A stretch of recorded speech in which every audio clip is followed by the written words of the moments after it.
What's going on, Drinking Buddies? A brand new podcast coming right at you. But real quick, sorry about this episode being a couple hours late. I fell into a fucking rabbit hole of mismanaging my fucking time this week.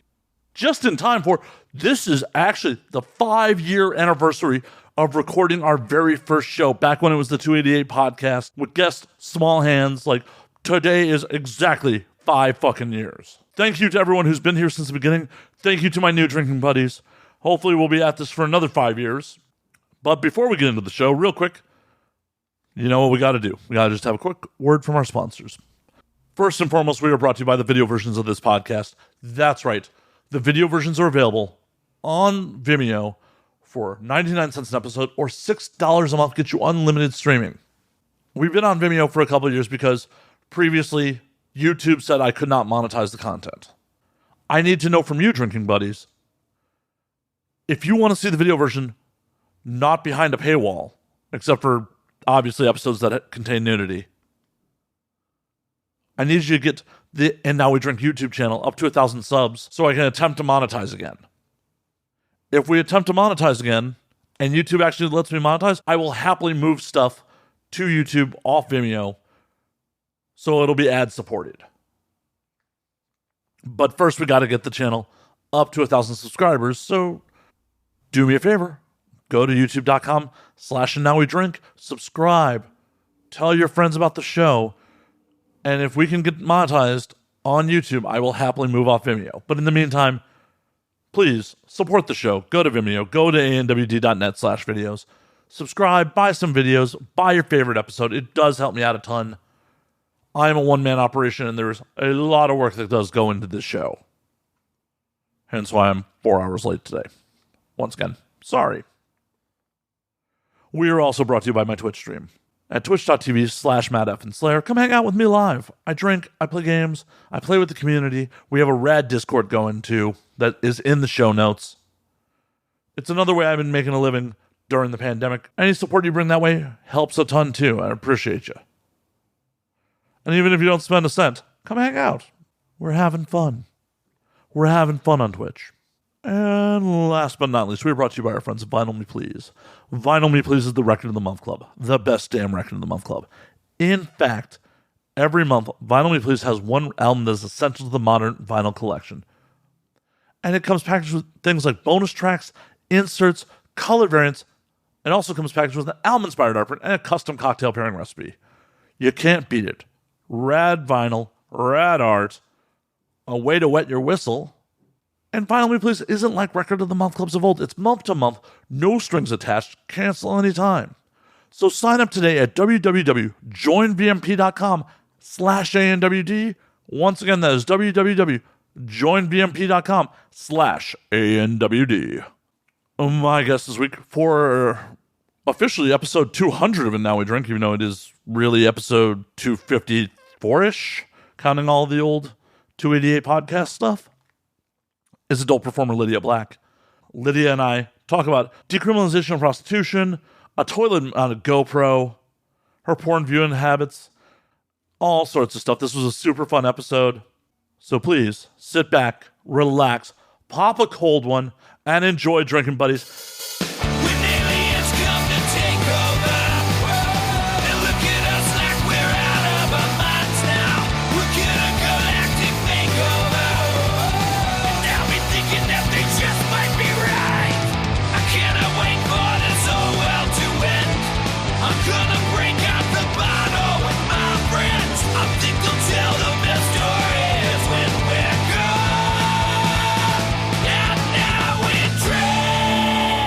Lydia, how the fuck are you?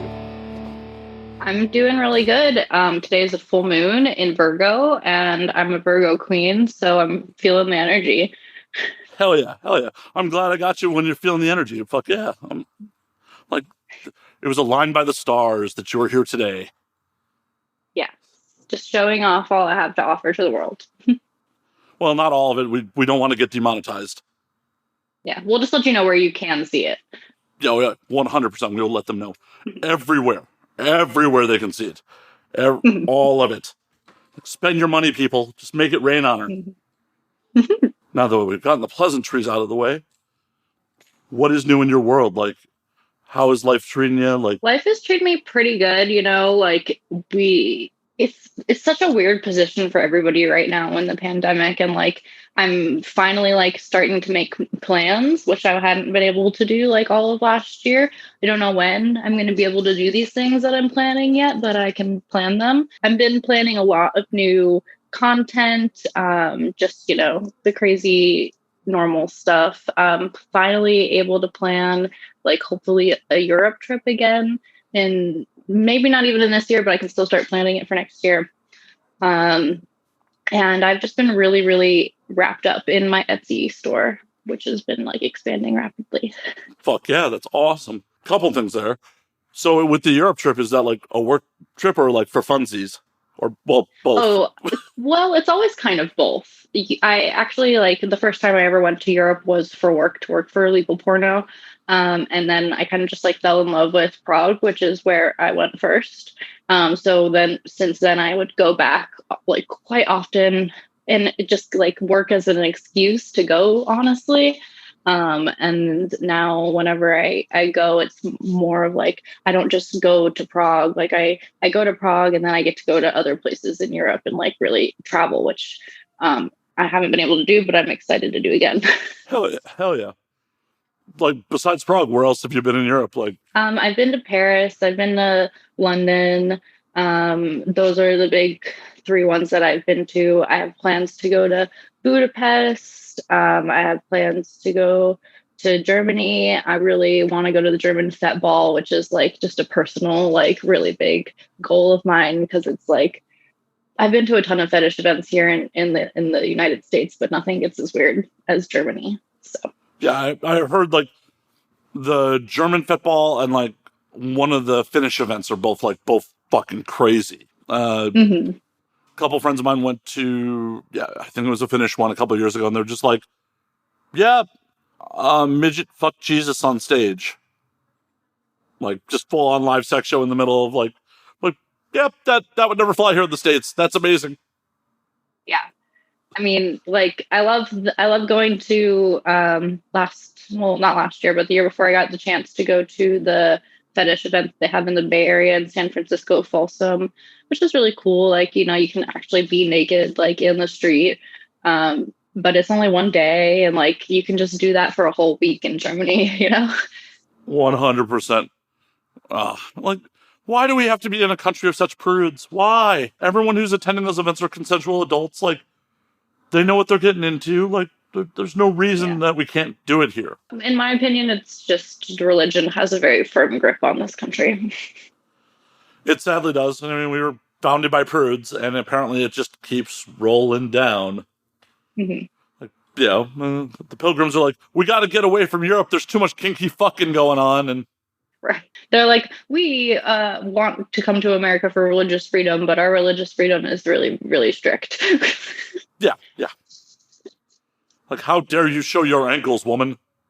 It is 2021, right? Like, how the fuck is this shit still going on? Like, I'm pretty anti-organized religion, and it's just like, I understand it served its place back in the day. Humanity probably wouldn't have gotten to where where it is right now without it. But we're kind of beyond that point. Yeah, I definitely feel that, like, if you need to believe in a higher power to be a good person, then you believe in that higher power, but you don't have to like have a little cult around it. Right. And you don't have to enforce your views on other people. As long as those other people aren't harming anyone, you should be free to, let them live their life.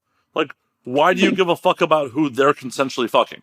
Or how they're consensually fucking them? It's really crazy. Like, I've just more and more like been watching HBO documentary series about like cults and stuff like that. It's just totally been my pandemic kind of vibe.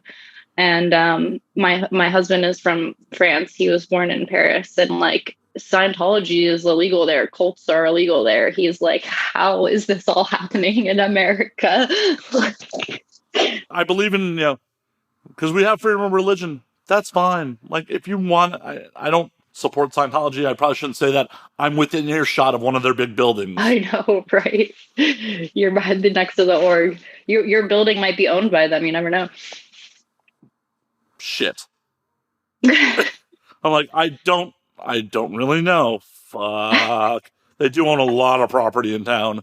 So much. It's creepy. Well, and like for whatever reason, everywhere I've lived in LA has been near one of their big centers. Like my old place in East Hollywood was, you could see the main big blue building from my window. Oh, the big blue one? Yeah, and fucking we used to get Scientologists in the building like they were fucking Jehovah's Witness, like doing door knocks. Mm. And it's just like, they knock on my door, like, you're fucking trespassing, get the fuck out of here. It's creepy. Have you ever been inside one of the buildings? I have not, but I was kicking around doing it at one point because they're supposed to have a really good brunch. How they get you. Yeah, there is a place that has like a restaurant that has like really good food. I've heard of that place. Yeah, it's the Celebrity Center. Yes. I've been to one of them before I went in, and it was like a huge building. I think it was the one in downtown LA, but it wasn't like the blue one. It was like one of the like more ones you could just walk in off of the street. And there was no one in there. There was like 3 people in the whole building, and it was like 20 rooms. They're all hiding. You can't see them until you're indoctrinated. You got to have, go clear. Yeah, they're all invisible. Once you've reached the pureness, you can just like hide yourself from humanity. Exactly. Either that or you're just stuck on a boat forever. For real. I've joked about this a couple times that like 150, 200 years from now, Scientology may be the dominant religion on the planet because, hey, they're doing better marketing than most other religions. They're just really big bullies, though. Like, I think that they're just so profitable because they literally bullied the like IRS into giving them tax exemption. Well, I mean, that's pretty much all of the major religions. I mean, hell, those mega churches down in like the South. It's like, how can you claim to be a fucking church when like you're not letting people come in when hurricanes are happening? You're not letting displaced people. I didn't hear about that, but yeah, I've seen like the giant like mega churches that are just like, they do everything. They like do daycare, like you can go shopping, like they have like clothing stores inside of them. I'm like, how are you a church? You're just like a building of capitalism. 100%. Like, oh, God wants me to have this private jet. Like, fuck you. How many homeless people are in your fucking city and you have a multi-million-dollar jet? Like, no, you're a hustler. You just found religion as your way to like make your money. It's 100% capitalism. I'm okay with, churches and stuff being tax exempt. If they still should have to file with the IRS and be like, we have donated this much proceeds to fucking helping our community, helping the homeless. Yeah. I mean, I think you should prove that like the people who are running it aren't making money. Like right. It's like non-profit, Yeah. Right. Like, oh, hey, I understand you have to keep so much in the coffers to keep the lights on. That's fine. Yeah. But the fact that like, oh, you're just tax exempt, you're cool. We trust you. Motherfucker. The IRS doesn't trust me if I claim that I'm under the poverty line. How the fuck do you trust the guy who's making multiple millions? Yeah, they didn't trust me when I applied for the pandemic relief. So, Did you go for the PPP or did you go for a PUA? I did the PUA, and I did the weekly submissions and stuff. And then I don't remember why they said they rejected me, but they rejected me. And then I was talking to someone for a while about like refiling, and they were gonna like do it for me and help me do it. They just like step me through the process of doing it, and then they just ended up ghosting me. So I was like, this is never gonna happen. Oh, that's such bullshit. Why the fuck are you gonna offer to help somebody when like it's dire? Like, no, you're not applying for this shit because it's fun. Yeah, I think that they were like, we're not giving any money to adult-oriented businesses, and my LLC even is filed, like the Etsy store that I have is still adult-orientated. Like I make BDSM products, and they counted that as adult. I'm like, okay, whatever. Right, which is just such bullshit from the SBA. It's not a new rule. Unfortunately, it was a rule that like they've always had in place. So, but it's still a bullshit rule. Like, it's a legitimate business. You're not doing a criminal enterprise. Exactly. Like I'm licensed, right. So I'm getting my money.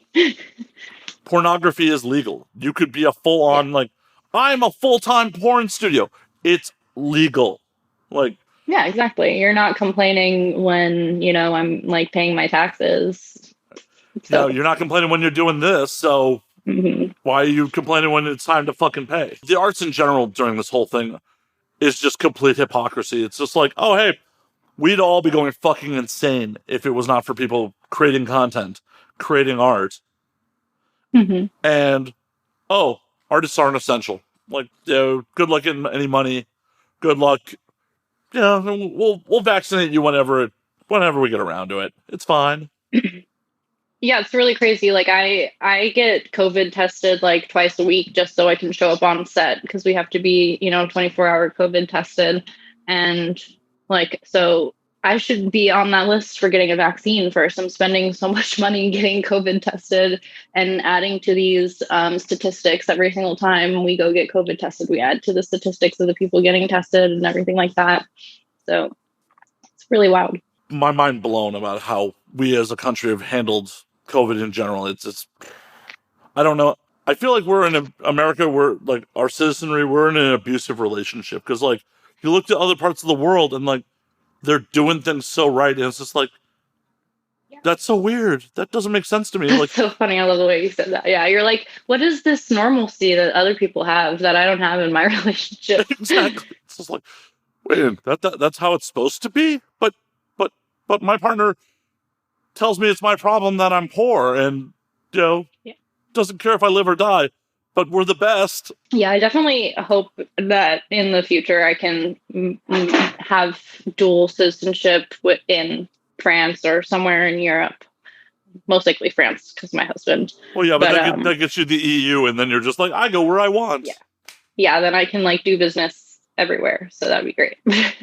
I mean, even at like at some point with all of this pandemic, we were like, if we gotta go back, we gotta go back. Like if we can't like survive here, if everything's gonna be shut down the way it is, like because with in France they were doing really hard lockdown, like people couldn't leave their apartments, but it worked because then everybody else was able to go back to work afterwards. But they also like literally gave people money to like, when they couldn't work, like not like us, like they didn't have to apply for it, they just got it. Oh, I know. It's insane how Europe, Australia, like all handled this shit. Like France gave out so much fucking money, and they're just like, no. We want you to be safe and secure. Yeah. Please don't fight over Stay toilet home. paper. Stay home. Yeah. And we're like, yo, how's $1,800 an 18-month sound? Sounds like a good deal, doesn't it? I love you. Mm-hmm. Right. They're like, okay, I guess we'll stay home. I mean, of course, it was hard on everybody mentally being in their house, but for so long, especially because the apartments in Paris are so tiny, I know. I've talked about this a bunch on air, but like, I couldn't imagine doing this shit in 1918 when the last big pandemic was. Like, what do you just be drunk all day? Like, is that your plan? Like, well, gotta wake up, grab a book, drink some wine. Yeah. I mean, I feel like people are still doing that now. Yeah, it's just with Netflix. It's like, Netflix turns off Yeah. as They're you like, passed out. Like, it's White Claw on Netflix now. yeah. Mike's Hard Lemonade, who makes White Claw, just must be ecstatic that the pandemic happened. They're just like, our sales are through the fucking roof. They're like, who cares about parties? People love this alcoholic seltzer water because Right. they just feel like it's healthy. It's good for you. It's water. Yeah. I'm staying hydrated. A friend of mine in Perth, like speaking of just us handling it poorly, told me about like one person in like the last month and a half got popped. And it was like a security guard who guards the hotel where people are quarantining, came up dirty, and they shut down the city for 6 days for one case. How are we? That's wild. Yeah, it's What city was it? Perth in Australia, in Western Australia. Oh yeah. Well, I remember they were like, I thought they had like everything really under control in Australia for a while. Well, they did. I mean, they had one case and shut down a city. One case. Yeah. Could you imagine? I think that happened in New Zealand too. Like some people from the UK went to New Zealand and like they fucked up everything. Yeah, could you imagine like us trying to shut down even one of our smaller American cities over one case? Oh no. It'd be like No, we're just gonna keep on burying the bodies. It's fine. It's fine. Like, LA's air quality went down from all the crematoriums at one point.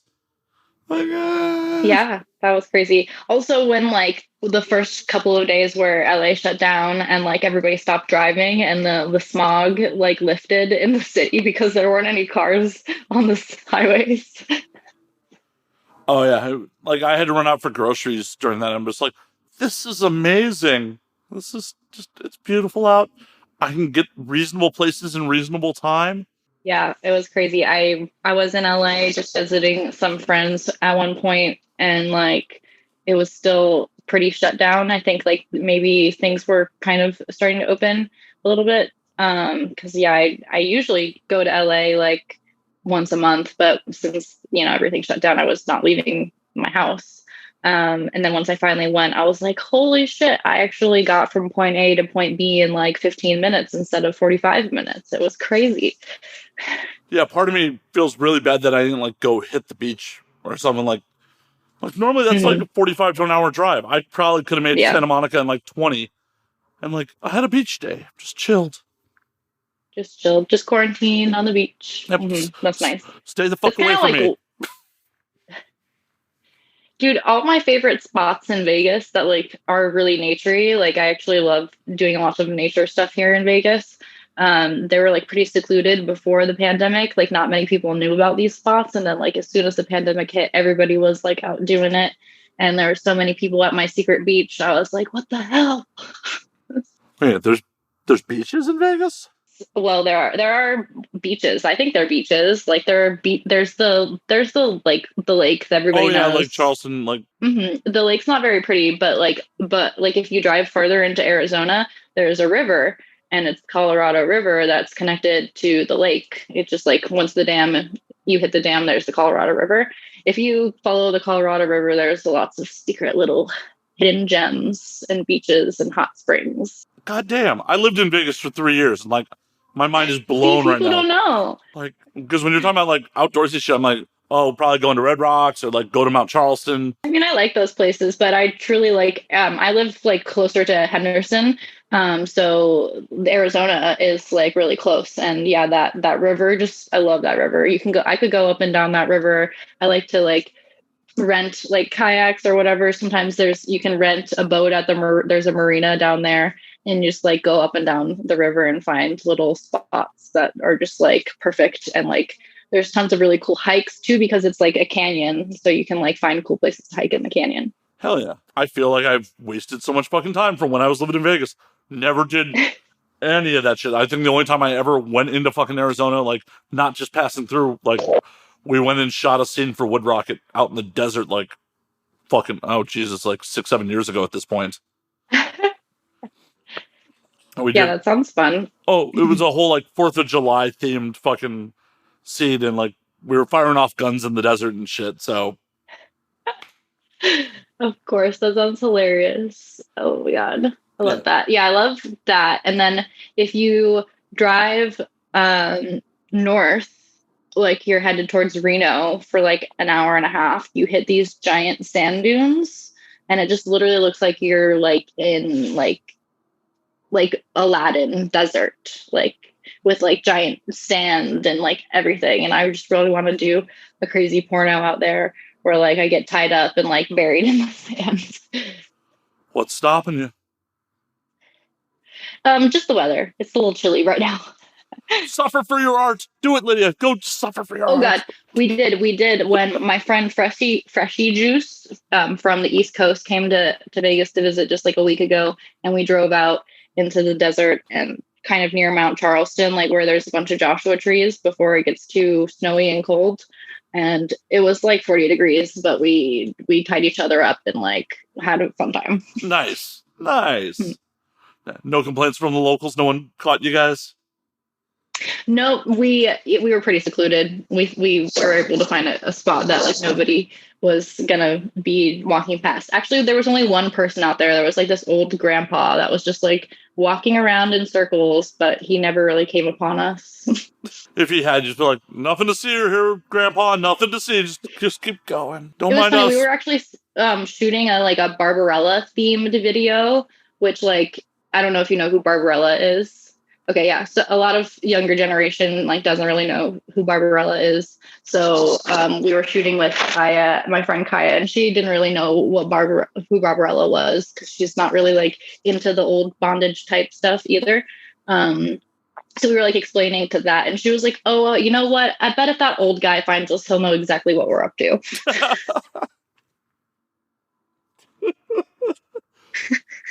Oh my He'd God. be a fan of Barbarella.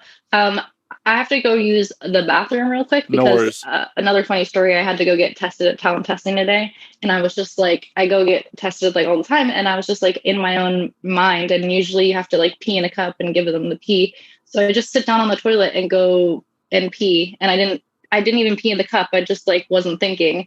And then when I'm all done, I'm like, oh fuck. So I had to like sit and wait and chug a bunch of water so I could pee again. But now I have to pee a bunch. So excuse me. No worries. And Lydia is back. Hopefully a couple pounds lighter. I feel it really like, whew, I'm probably going to have to go again though. I chugged too much. For the audience, as she picks up a cup and to drink more. It's a smoothie. I'll probably still have to pee though. It's fine. It's fine. Part of the reason this is a pre-recorded show, so we can just, pause, make sure everyone's comfortable, refill drinks, do whatever we got to do. I'm just giving you a little shit. Don't worry. Don't mind. Great. I can't believe that you forgot to pee in the cup of testing. That's the fucking worst. I got like the very last like couple of drops, like when I remembered, and I walked out and I was like, I know this isn't enough. And they're like, what happened? And I was like, I forgot. I know, like, I'm not like I get tested at TTS on the regular, but like when I'm there, it's just like, no, I want to get in and out of here as fast as I fucking can. Yeah, I was kind of mad at myself. I was like, no, I gotta sit here and like drink water. And like, you always meet somebody, you always see somebody, you know, at TTS, and like, then someone comes in and says hi. And like, luckily today I was like looking okay, but like half the time, like I just like rolled out of bed and like had to run there. And I don't want to see anybody I know. Just like, no, ignore me. I'm not here right now. Just like maybe the mask, they won't recognize me. It's like, just tie your hair up, have a hood up, mask, no makeup. Like, no, maybe they just won't know who this is, and get the hell out of there. I think one of the weirdest times when someone like recognized me, not like someone I know, like a fan actually, I was at an airport and I was finishing up with a shoot and I was flying home, and I had a hat on. My hair was like tied up in a bun because it was all messy from like shooting, and my makeup was all wiped off, and I had a sweater and leggings on, like, so nobody could see any of my tattoos or anything. And a fan still like came up to me and was like, hi, I know who you are and I've seen your asshole on the internet. Bold move, Cotton. Bold move. Like, for real, like just straight up to me. Like he could be wrong. He could be totally wrong. But like, who does that? Like, who? Why? Why would you just roll up to someone and be like, yo, I've seen your genitals. I've definitely stroked my genitals to them. Hi, how are you? Yeah, just not even a hi, my name is whatever. Like, just. Yeah, like, why? Like, I mean, for the most part, like, if you're some civilian approaching a performer and you just introduce yourself, it's kind of unsaid. We understand, people understand, not we, I'm not a fucking performer. Yeah, you're like, I know I've seen you from somewhere. Yeah, right. Like, obviously porn. Right, like, I've seen your work. Cool. Great, thanks. Yeah, like, thank you for supporting. People can read between the lines and like, yes, I understand you've jerked off to me. It's cool. For real. But you don't have to fucking say it. Like, that's like why I think like one of the best kinds of internet famous is being like, a porn star or a sex worker or whatever you are, whatever reason you're naked on the internet, is because half of the people who recognize you in public will never say anything to you because they don't want anybody to know that they know you or they're just too embarrassed. So you kind of live, for the most part, a peaceful life. Yeah. I think part of it with like the adult entertainment, like sex worker fame, is also just like people don't. I don't even think consciously sometimes could put their finger on where they know you.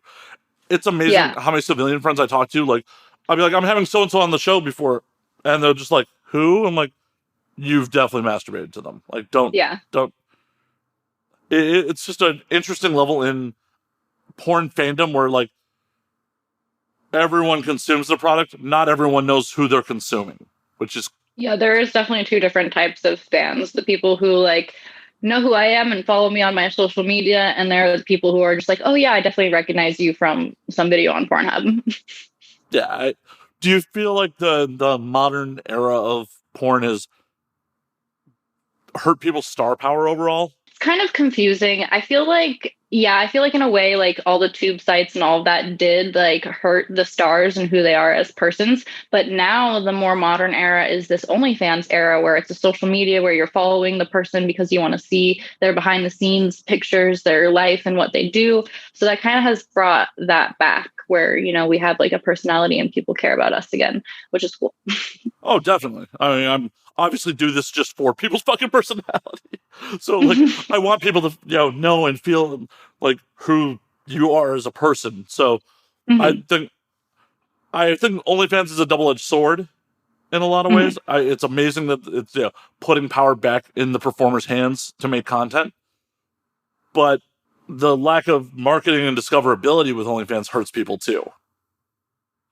Yeah, it's really hard, especially recently. OnlyFans has been doing a lot of promotion and marketing for themselves, but not highlighting any sex workers at all. So it's frustrating because we are all very aware that like the second that they get the opportunity to, they will kick us off of their website if it's no longer profitable for them. Yeah, I don't think they're really going to get to that point unless something changes on a corporate level because they are partially owned by MFC.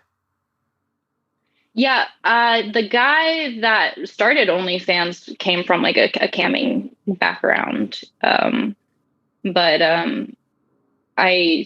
do think that like if they could, they would just make it a celebrity platform. Yeah, I mean, I hope it never gets there. Like, but it's wild times because I don't know if you heard about this. Twitter just announced in the last couple of days, like paid OnlyFans. I just don't even know what to think about it. I think it's a horrible marketing move on Twitter's part. It's kind of like the print media when they've shifted over to the internet. No one wants to pay for the news behind a paywall because we got it for free for so long because the news didn't think it was something that they could charge for. You can't give someone something for free forever and then be like, yo, we want you to pay for what we've been giving you for free. You've devalued the product already. I mean, I'm hoping that if they do that, they will change things. Like, you can't post over like a video that's over 1 minute and 30 seconds. Like, if you want to make it, like, if people want to pay a price, they better get more content than 1 minute and 30 seconds, Right. Because no matter who you are, why would I pay for something that I've been getting for free for years? Like, if you're just a hilarious comedian and, like, you've been giving me gold for years for free, you want me to start paying for your jokes all of a sudden? It ain't happening. I can see how it'll be profitable for some sex workers because they'll be able to be like, oh, here's my safe for work pictures. If you want to see the not safe for work pictures, pay $1 or whatever. But we'll see. I don't know. I have no idea. Right. But that all depends on, like, what sort of censorship Twitter's going to implement or keep. Yeah. I mean, it sounds like they're not going to cancel their nudity policy because the thing I read directly from Twitter said that they wanted to kind of model OnlyFans, and OnlyFans obviously, profits a lot of nudity. So, I mean, we are not multimillionaire tech bros. They may be right. We might be completely wrong here. I just feel like if Twitter had launched it under a different brand, it might be better. Like, because fucking Vine was part of Twitter. Vine was wildly successful for a while there. If they'd just been like Vine 2.0, and now you can pay for nudes on it. That would be so smart. Yeah. Like, why use the same app? Yeah, they should make a whole new kind of app for it. It would be smart. And like much like Vine and Periscope, just integrate into Twitter, be like, yo, I can, when I post a new video on my Vine 2.0, it automatically posts to my Twitter, be like, yo, here's the paid content, right to the Twitter, automatically integrated. Yeah, that would be super smart. Maybe they'll do that. Maybe they'll just, I feel like it'll be a little bit too overwhelming and they'll kind of realize that it'll be overwhelming for everybody. Well, it'll be really interesting to see how they implement it. Because, like, if, say, you transition into a paid account, do I get, like, if I look at your timeline, I'll be like, unpaid tweet, unpaid tweet. Will there be a block that says this is a paid tweet? Or will it just not show on your timeline? Yeah. And then at that point, if it does show on your timeline of blocks of this is a paid tweet, you're going to lose followers because they're going to just be like, oh, look at all this fucking bullshit that I have to sift through to see anything I want to see. Yeah, it's definitely interesting, especially because recently a lot of girls have been getting their Twitters banned or taken away from them because they have those kind of auto tweets for ManyVids or other clip sites where they, every time someone buys a clip, it gets posted to their Twitter and people can see it. And Twitter is just like calling that spam and taking their accounts away from them. So if they're going to do that themselves with this new program, it's really counterintuitive. I agree. And I sadly kind of agree with Twitter that those fucking posts are fucking spam. Yeah. I mean, I feel to a point they are, you know, if I feel like if I post one a day, it helps. Like sometimes people will forget that I even have this ManyVids thing and they'll go. But if it's posting like once an hour, that's just really ridiculous. Well, yeah. Hell, there are some performers, because I tried to take a look at people's timelines a little bit before we jump on air, where like literally their whole timeline is just those fucking posts. It's like, the fuck? Like, what are you doing here? I mean, obviously you're popular on OnlyFans. Those people, they don't even like really use their Twitter. Yeah. Like they kind of just have it. Yeah, like it's a bad plan. It's, as someone who like wants to talk to people about other things besides like what they're doing in porn Twitter is sometimes a rough place to try to get any nuggets of insight into people. Yeah. So I believe. It's a personal bias that shit just makes it harder. Like, cool, I see you're popular. Yay.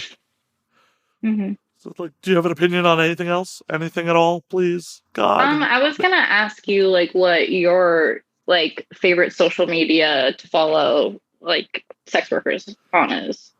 It's still Twitter. Okay.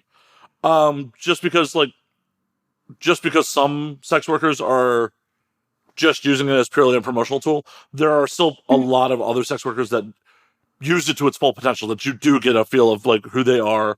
Like, they don't have to censor themselves. They don't have to worry about like the IG or Facebook ban hammer coming down on just them saying something, you know, slightly off key or whatever the fuck, or using a keyword that Facebook's algorithm is just like, that's a bad word, you're in jail. Yeah. I feel that. I feel like I have never really used Reddit before, but I know a couple of girls who use Reddit. And I was just like, do you use Reddit? Do you follow anyone on Reddit? I mean, I do use Reddit, but I use Reddit for weird things like, yeah.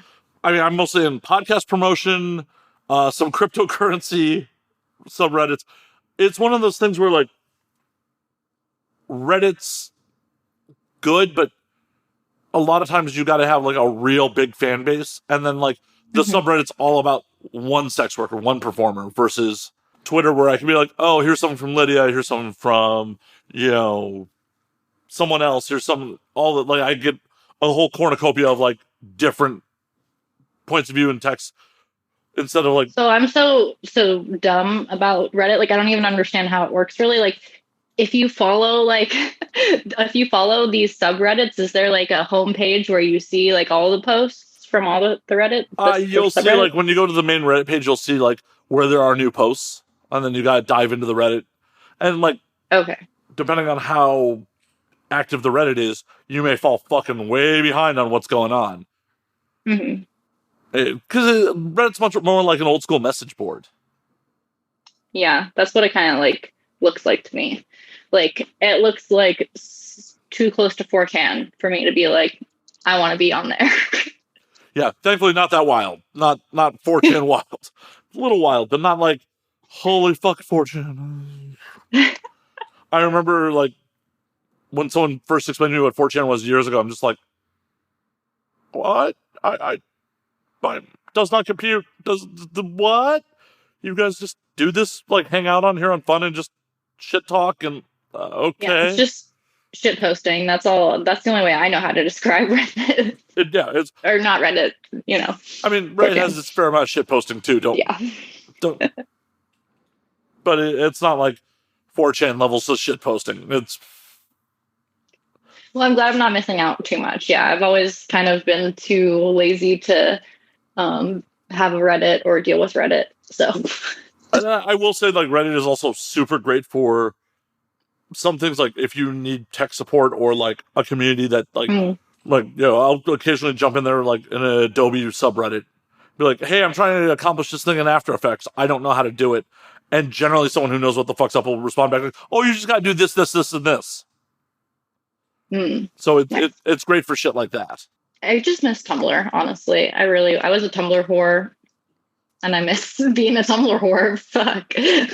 One, that is a perfect example of like a tech company misstep.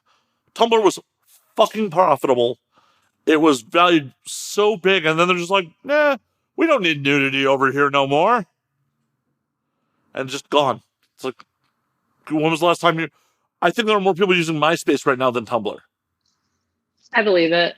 Like, my best friend from high school that, like, I used to do all my Tumblr stuff with, like, she still uses Tumblr, and she's like, if you have your page on private, like, you can post whatever you want, they won't catch your nudity. And I'm like, what's the point if it's on private? Right, like, fans gotta search me out, and then I gotta approve them, and then hope that they're not gonna report me. I would rather just be on a platform where they're okay with what I'm doing. Yeah, if that exists. Yeah, it's a weird marketplace. Like like, I'm just thankful that Twitter's mostly cool with what people are doing. Yeah.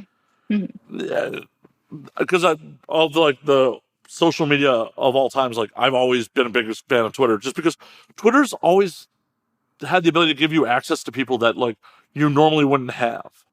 Like, when I first got in the industry, like, I have relationships with people in this industry that started on Twitter. Oh yeah, definitely. And that sort of shit doesn't happen elsewhere.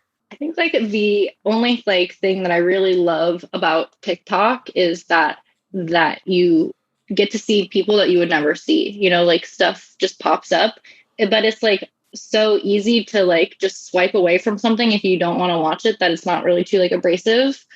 And I wish there was a way to, like, put that into other social medias, but I can't, like, really think of a way to work it well. Yeah, I have to admit this. I'm a little ashamed, but I'm an old, and I have not fucked around with TikTok at all. Like, it's literally like, people will send me shit from TikTok, I'll laugh at it, but I've never signed up for it. I've never, like, gone to go do a fucking dance or any shit like that. Like, it's... Dude, I had a whole experience with TikTok. I never understood it. I, like, didn't get it. And then people were like, you should use TikTok because you like to talk about, like, educational sex work stuff and, like, educational kink stuff. And, like, people really like to just, like, learn things on TikTok. Actually, there's, like, lots of videos of people, like, talking and educating people on stuff. And I'm like, okay, that's cool. So I started making little rope tutorial videos on TikTok, and I kind of blew up on TikTok, and I got over 100,000 followers.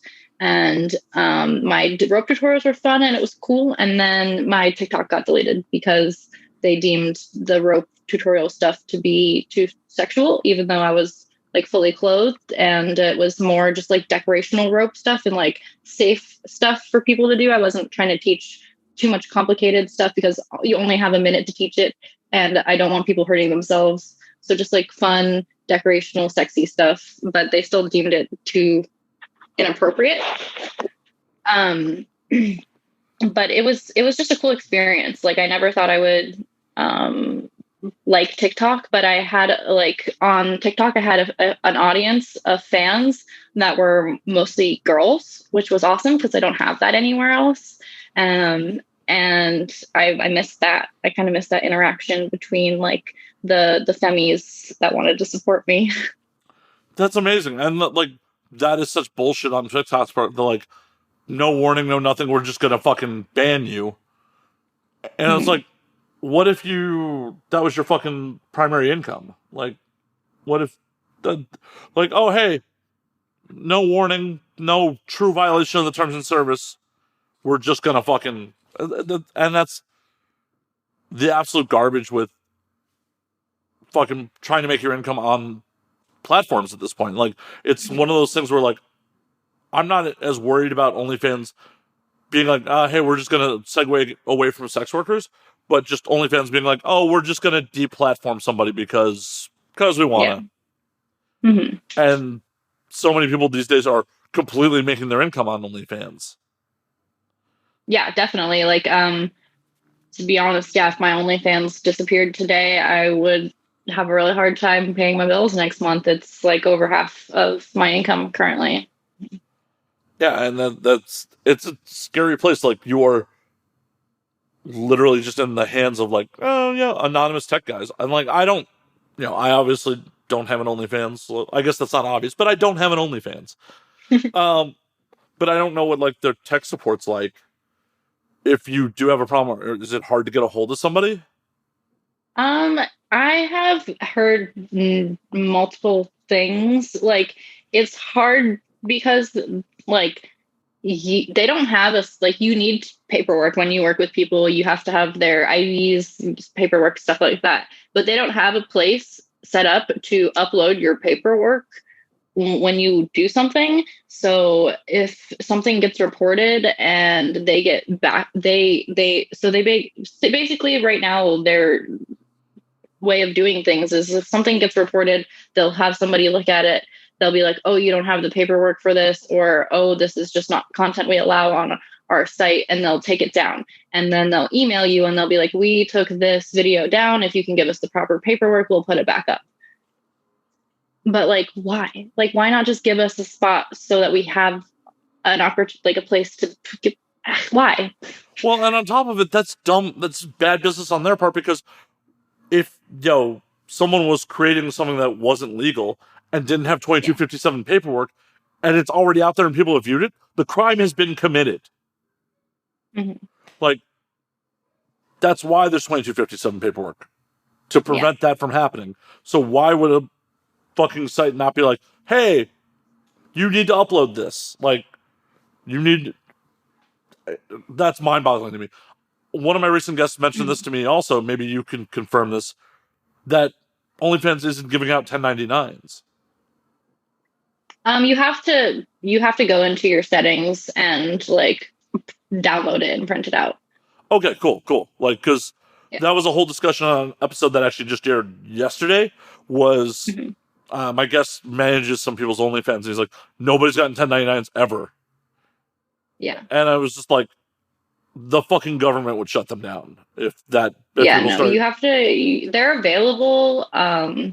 But I guess it wasn't, I mean, for me, it wasn't until like last year that I was making enough money on OnlyFans for it to actually be taxable. And then I had to go in and download the form and print it out. For sure. And like, that's fine. Like, having it where they don't automatically send it to you, but it's available to, means that it's still being fucking filed. Because if they weren't giving people 1099s because they're based outside of the US and they're just like, nah, that's not our problem, the US fucking government at some point would just be like, yeah, you guys are money laundering or doing tax evasion, so we're not allowing you. Because that's what they did to the online poker sites back in the day. Like, they're all based out of Gibraltar and shit like that. You could win tons of it, and because it wasn't based in the US, you never got 1099 for your fucking winnings. And the US government was eventually like, we want our fucking cut. Shit's illegal. Yep, of course. Yeah, I mean, I feel like definitely this year people will be surprised about how much they're going to have to give back to the government from OnlyFans. And hopefully people have been saving some of it, because, and unfortunately, that is one of the pitfalls that a lot of newer sex workers fall into, is just like, oh, hey, no one prepares them on, like, how much money they should be holding on to pay the IRS. Like, yeah, I this is the last year that I'm going to be doing my taxes annually. I'm definitely going to do them quarterly from now on. I'm also, like trying to buy a house. So I have to you have to make it look like you're not, like I have all these deductibles, which, are great, but I have to make it look like I don't have these deductibles so I can get approved for a house loan. yeah, it's the crazy balancing. It's like, oh, hey, I got to make sure that like I don't have too much money on paper, otherwise the IRS is just going to take it to me. But no one's trying to, give a loan to someone who like makes $10,000 on paper. Yeah, exactly. That's what happened to me last year. They were like, I found like a perfect house, and I was like, okay, I don't know what else to do. I'm just gonna apply for it. And they were like, yeah, you look like you make like $10,000 a month. And I was like, yeah, but like so that I don't have to pay like $10,000 in taxes. And they're like, yeah, we get that, but we still can't give you any money. And I'm like, I get it. I swear I have enough liquid assets. I just it's the crazy balancing act of like just being self-employed in general. It's just like I don't know how to go about but then I'm this. also like, okay, well, now that I'm doing my taxes this way, I'm gonna have to give the IRS a bunch of money. How am I supposed to save to buy a house if I'm giving away all the money that I've been saving to buy a house?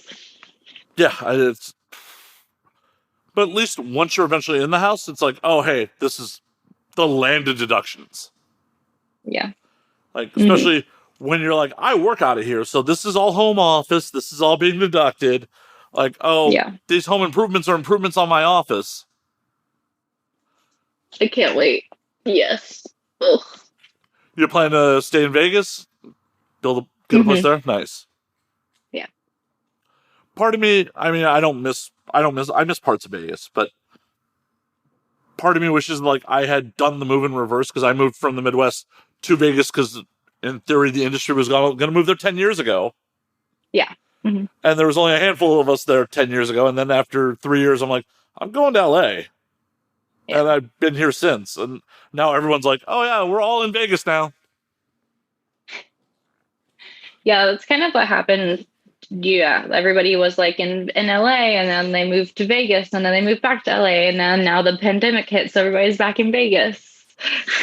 But yeah, I moved to Vegas from Florida, and I was like, oh, I'll just go to Vegas for a while. Like, I just really want to get to the other coast. Like, I don't really like being on the East Coast anymore. And I want to do more mainstream porn, and everything's in LA, but like I was like, but I didn't have the money to live in LA. So I was like, I'll live in Vegas and I'll drive to LA whenever I need to. And then eventually I'll probably end up moving to LA or another like Portland or something.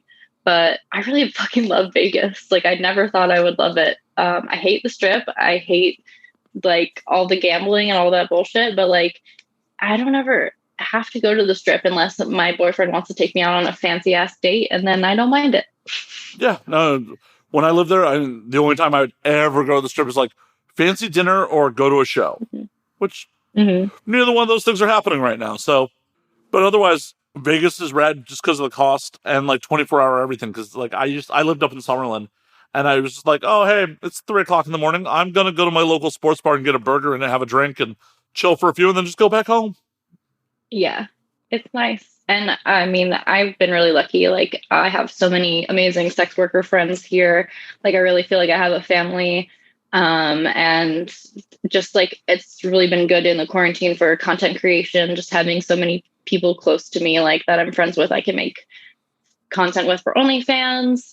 And then, yeah, I had no idea that Vegas was gonna have all this crazy nature that I like love. I live really close to the wetlands, and like, it's really nice to go on a walk in the wetlands. It's like, there's water and trees and stuff, and it doesn't look like that anywhere else in Vegas. And then you can drive an hour up to the mountain, and it's a whole like 15 degrees colder up there, even if it's like 105 degrees in Vegas. So I'm like, I don't want to move for the price that I'm paying. I feel like I'm getting everything I want. Hell yeah. For me, the only thing I got really sick of was having to go into casinos to like go to movies and shit like that. That shit got old. Yeah, that's true.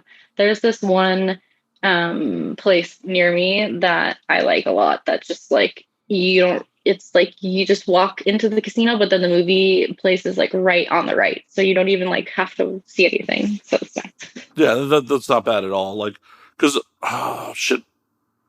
I think, But I haven't been to see a movie in like, I don't know, what, over a year? So yeah, I can't actually remember the last movie I saw in theaters.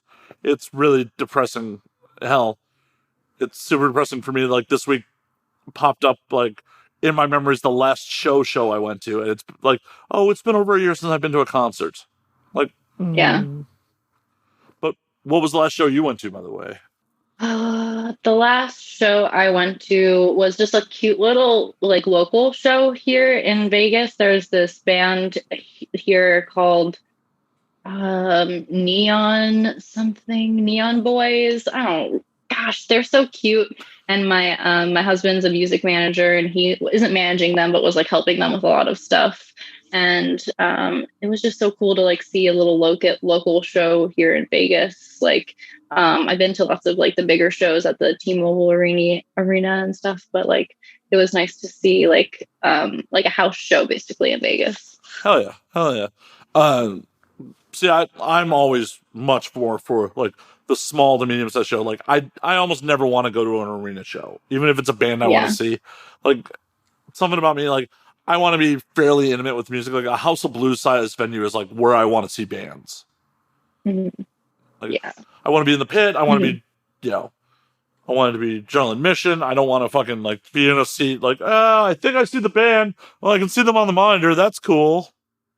Yeah, exactly. I think the last show I saw in a big arena like that was 9 Inch Nails, but like I would see them from like 500 miles away and be like, I love you.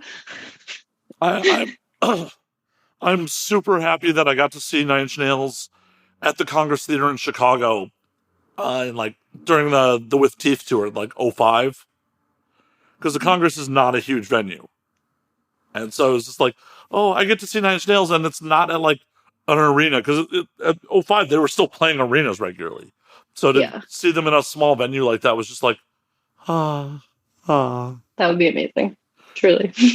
No, it was such a good time. Sadly, I think that was the last time I saw them too. Shit. Aw.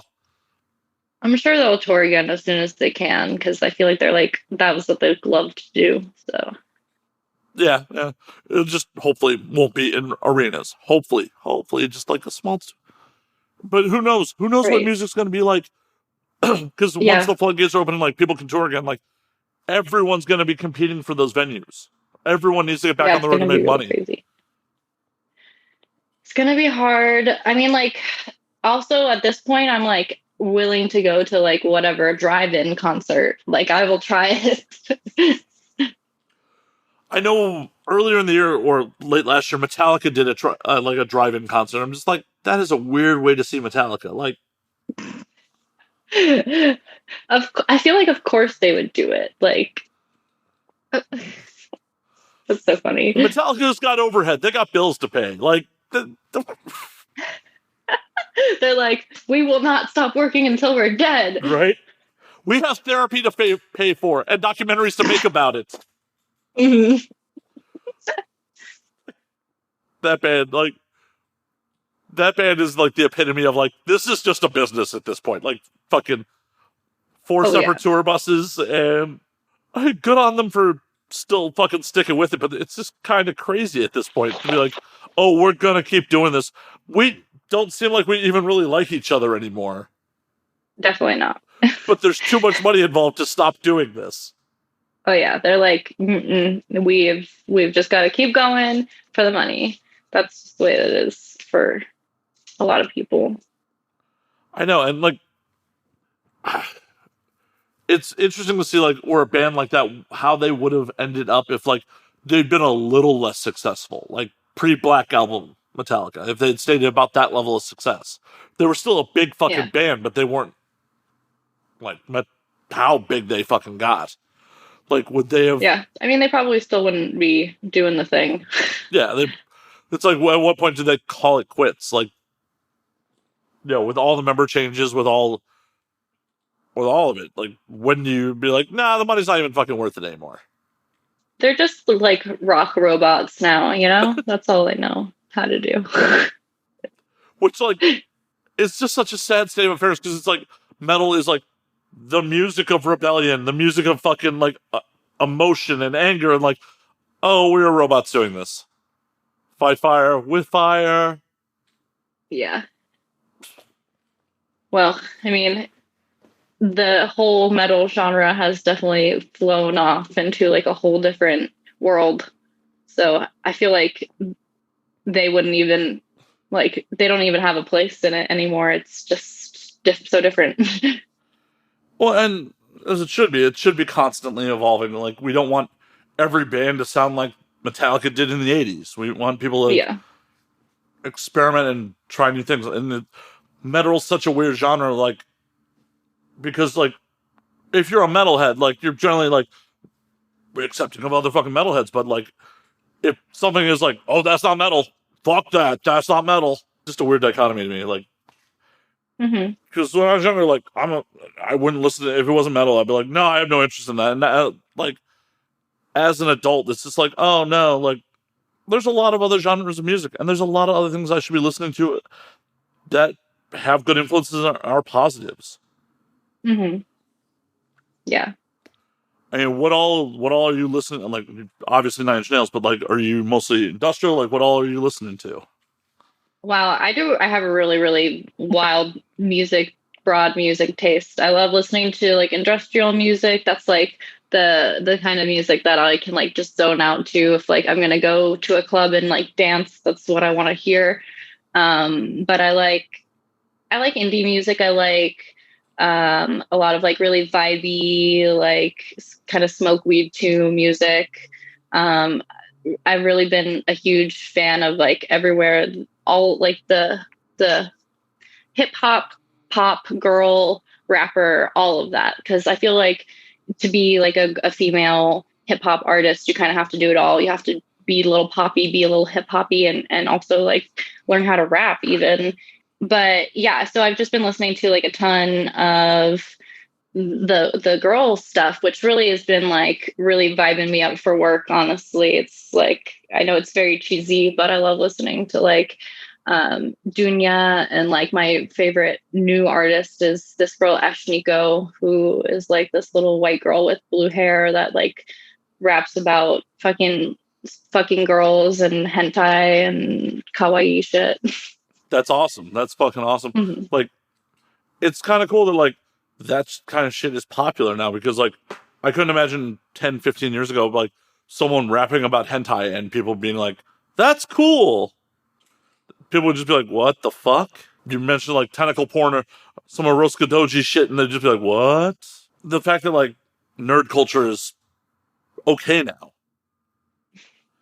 Yeah, it's cool. And I feel like that's like a really big part of hip hop for like boys and girls. Like I've seen a lot of dudes like rapping about video games and like anime and shit like that. And I'm like, oh, that's cute. But I also feel like that's always been like really big in the Black culture, is like Black people love anime. It's great. Definitely. And the thing about it is, it's just like, I guess people, like, I don't know, maybe people just didn't think about it as much, but like, that sort of shit has been part of hip hop for a long fucking time. I mean, the Wu-Tang Clan rapped about fucking kung fu movies from the jump. Like, that's their whole fucking thing. Right. But no one ever was just like, oh, that's weird. Why are they rapping about kung fu movies? Yeah, they're just like, we love hearing what you love. Like, it's great. And so it's like, you have rest in peace MF Doom, dude, was rapping in a Doctor Doom mask. Like, that is so nerdy. Like, so much comic book references and all of what he was doing. It's just like, but that shit like took time to be socially acceptable. Like, even though fucking like metalheads have been playing Dungeons and Dragons forever, but don't want to talk about it till now. Now it's cool to say like, oh yeah, I'm playing D&D. Definitely. Do you That ever makes do me any? miss. Oh, go ahead. Huh? Go ahead. I was gonna say, like, do you ever like do any like role playing game shit like that? Yeah, I used to play Pathfinder when I was in college because it was the time where like D&D had come out with fourth edition and nobody liked fourth edition. So we played Pathfinder instead, which is basically the same thing as Dungeons and Dragons for people who don't know. And I played this like campaign with these people that I went to college with. We played this one campaign for 2 years straight. It was like so much fun. Our characters were like so maxed out at the end. And we would hang out every Sunday and we would play and then we would watch like Game of Thrones when we were done. And a couple of times we would like dress up as our D&D characters and go to the Ren Fair that was like local to us, and we'd play D&D there at the Ren Fair. Hell yeah, that's awesome. And you're right. Fourth And Ed sucked. Fourth Ed. oh god, it was so dumb. Yeah. So like I think a couple of months ago I started playing again when the pandemic hit via Zoom with Charlotte and her husband Lance and some other people via Zoom. We were playing 5th edition. And then we kind of all just got busy and like we haven't played in like a month or two, I don't think. Oh, that's a But bummer. it was fun to make a new character. So What were you playing? this time I was playing a druid. I was like, I want to work with the animals, but I usually like being like a rogue and like having stabby weapons. Hell yeah, hell yeah. I'm currently playing in a 5e game with some sex workers too, and like I'm the party's cleric, so Nice. it makes me happy that like D&D has like made a comeback where it's like it's socially acceptable. I can talk about this on a Yeah. podcast. Unlike when I was playing fucking 20 years ago, like yeah, I'm gonna go be hanging out with some friends on Saturday. Yeah, like I don't think I could admit to anyone I was having sex with at the time that like, hey, I can't hang out with you tonight because I got to go play D&D. Now they'd be like, I want to watch. Yeah, and then I'd feel like shit if like they weren't actually playing like cause the trope of the distracting significant other who's just hanging out at the table while everyone else plays is the fucking worst. It's fucking, like, Yeah. try to get your significant other to play. Don't just let them hang. Mhm. Or have some boundaries and have your own time together, away from each other. It's fine. It's fine. Yeah. Oh yeah, that's good. When you're like fucking bringing your partner everywhere with you, you're like, I get it. You're in love and you just met. Yeah, I personally have never gotten that. Like, I'm just like, hey, um, just because you're in love with this person doesn't mean I fucking know them, and like, I would like to spend time with my friend and like talk about stuff that I don't really want to talk about with the complete stranger you're having sex with. Yeah. I've definitely gotten that way with people before, but I didn't like actually take them places with me. I would just like there was a one point where I just like wouldn't go out. I would just be like, oh, sorry, I can't come hang out with you. I'm just gonna like literally stay in bed and fuck my boyfriend all day.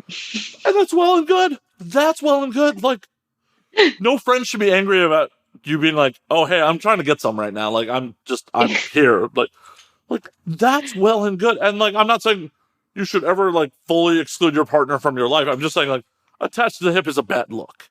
People should be individuals. Yeah.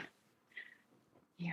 It's fun to have a husband that's like super supportive of me, but like also has like so much stuff going on for himself. Like I love that when we can come home at the end of the day and be like, oh, I did this really cool thing, and he could be like, oh, I'm so proud of you, and then he could be like, oh, I did this really cool thing, and I'd be like, oh my gosh, I'm proud of you. Let's go fucking celebrate and get some Korean barbecue. Fuck yeah, that's fucking awesome. Like the fact that like you're in a healthy relationship with a partner who's supportive of what you fucking do is so fucking important, and it's so fucking important for like people in sex work, like because it doesn't seem to happen for everybody. No, I mean, I've been pretty lucky. The past couple of partners that I've had have been super supportive of what I've done, but I've come across the problem where like they wouldn't be jealous of me having sex with other people or my job or anything like that, but they would kind of be jealous that like they are not doing it as well, you know? they're like, oh, I wish I could just fuck for a living and like have attention and fans. But they just want they don't actually want to do that for a living, but they just want to feel that way, the way that I feel sometimes. They want the attention. They want the admiration. Yeah. They want, like, I get that. I get that. Mm-hmm. But, like, go fucking do something then. Like, if you want the fans and attention, go fucking do something. Like, don't, you shouldn't be hating on your partner because they're being successful. Especially because I'm assuming in some of these situations, you were already in sex work and already successful before you met them. Yeah, definitely.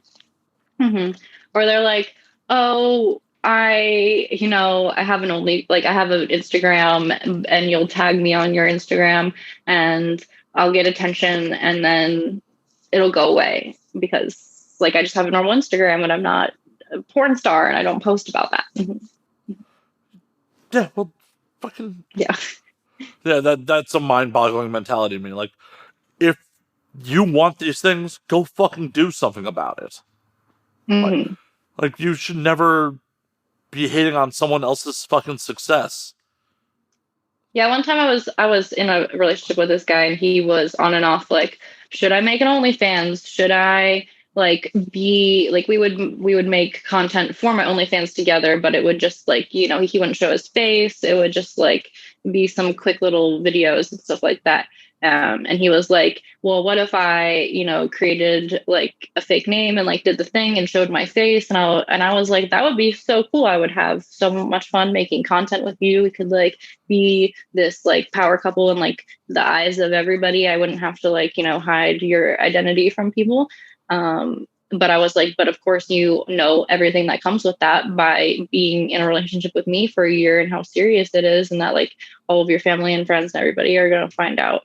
And then he would be like, oh yeah, you're right. I don't actually want that. This has been a topic of conversation on the show 100 times where it's just like all the dudes who are like, I want to be a porn star. Like, you don't understand what comes with that. Oh yeah.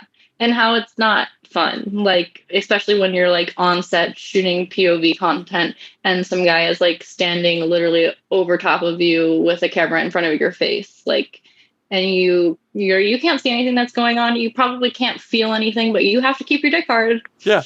As I like to describe to people, imagine a dude who looks like me standing over you with a camera while you fuck someone that you may not be attracted to. Yeah, exactly. Can you do that job? And you also have to do scenes with other guys. So, like, unless you're totally fine being around other guys with hard dicks, then, like, you shouldn't be doing it. Right. And potentially sharing an orifice with them. Yeah, exactly. Like, you might be rubbing your dick against another guy's dick. Right. I expect it to ejaculate. It's not just like, oh, yeah, you got to keep it hard. And then you got to finish, bro. Can you do it? Probably not. The industry would love it if you weren't a creep and you could do it. The industry would love that. But it doesn't seem to happen that often. There's a reason for it. It's a hard fucking job. I 100% like both male and female have friends, civilian friends over the years who are like, oh yeah, I'm thinking about like, getting to do porn. I'm like, you really got to think about this before you do it. Yeah. And what happens a lot with me is I'll have a friend and she'll have a partner and she'll be in the industry and he won't be in the industry, and they'll like make videos together for their OnlyFans, whatever, similar to my situation with my old partner. And they'll be like, why don't you come over and film with us? Like, we could make a threesome video. It would be great. My husband, partner, whatever, films with me all the time. He is great at it. And then you come over and you bring your camera and your lights, and it's a whole different situation. Like, the guy, he's perfectly fine staying hard for his girlfriend, but as soon as this other girl who he doesn't know is there with a camera and lights, he can't stay hard anymore. Yeah, because you're not his partner, so it's not your responsibility to keep him hard either. It's just like, hey, I'm here to work. Are you ready to go yet, bro? Yeah. Daylight's wasting. And it's even worse when you're on a real set where you have a whole crew who wants nothing to do but go home. Oh yeah. Every porn crew just wants to leave. The end of the day, he's the last one to come, and you're just waiting there, and he's been jerking off for like 15 minutes already, and you're just waiting for him to come so you can all go home. Yeah. Oh yeah. Yeah. 100%. Every porn crew wants to leave as fast as they can. No, yes. No one is like, oh, hey, we're just gonna get more pickups unless they have to. Nobody is. I think like my worst experience was I really like getting facials, and I get why people like them. They look really cool. It looks great on camera, but to be honest, if I have cum on my face for more than like 5 minutes, I get a pimple. I get multiple pimples. It just gives me fucking pimples every single time. So I will agree to do the facials for pornos, but like immediately after I like want to wash my face as fast as possible. So I'm doing this scene with like 2 guys, and the first guy does his thing. He comes on my face and the other girl's face, and it's great. And then the other guy, he takes a half an hour to come, and I'm sitting there with the other guys come on my face, like I'm gonna get so many pimples. It was awful. I got a lot of pimples. Oh, that's miserable. It's like, dude, come on, like fucking pop, just fucking pop. And I'm like, I remember I looked at the director and I was like, can we cut? Can I wipe this off? And can you put fake cum on my face? And he was like, no, you just gotta wait. Oh, and then it's like, oh, cool. Now you're going to negatively affect my ability for a future shoot because I'm going to be covered in pimples for a little while. Great. Exactly. Yeah. The makeup artist the next day is going to have a fun time. Exactly. Look, it's not a job for everybody. There's a reason. My audience is groaning right now, but I say this all the time. Like, there's a reason I've never wanted that job. Never wanted it. Like, yeah. I feel bad for the camera people too. Like, I feel like they just see like so many genitals like up close and in their face all the time that like, how are you ever gonna like look at porn and find it attractive again? And European performers I've never met in real life. That's true. You're like, okay, well, I've never seen like their asshole like directly in my face, so maybe I can be fine with that. Yeah, I mean that's my overall rule of thumb of like content I'm watching for titillation is like people I don't know in real life and people I'm probably not going to meet, with the caveat of unless I've had sex with them in real life, then it's okay. That's my weird rule. Then it's fair game because you're like been there. Like I already know that you're fine with me looking at this. You know. Yeah. Well, it's just like at that point I'm like I'm kind of reliving a memory here. I'm kind of like that's someone else's dick. That's fine, but like I know what my dick felt like there. This is how I justify it. You're like, it's almost as if you recorded it when it was happening. You can just forever have it. Right. I just got to find someone with like the same dick tone as me. That throws it off. Like, oh, hey, that definitely doesn't look like my penis. Like, in any way, shape, or form. Like, nope, not doing it for me. What sort of stuff are you watching in your personal life? I watch a lot of porn for research purposes, I would say. I've been watching a lot of the stuff that's coming out from Gamma Films that Casey Calvert has been directing and producing, because she's kind of like a role model for me, if you will. And I love like the gay stuff that she's putting out with the storylines and all of that stuff. I appreciate it. I think it's hot. I would jerk off to it. But I think like the real like stuff that I just like need a quick fap to, I'm still watching and reading hentai for the most part. Nice. Mm-hmm. What originally brought you to hentai versus like watching more traditional porn? I always thought that, like, I think when I first started watching porn, I was watching lesbian porn. I always thought that was really hot. I always felt like I remember watching like regular boy girl porn and it just being like, this is kind of too cheesy for me and unrealistic.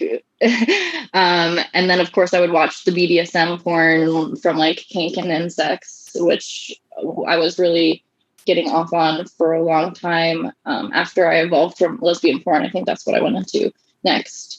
And then once I kind of got tired of seeing that, or ended up knowing most of the people who were in those videos, I transferred into like hentai and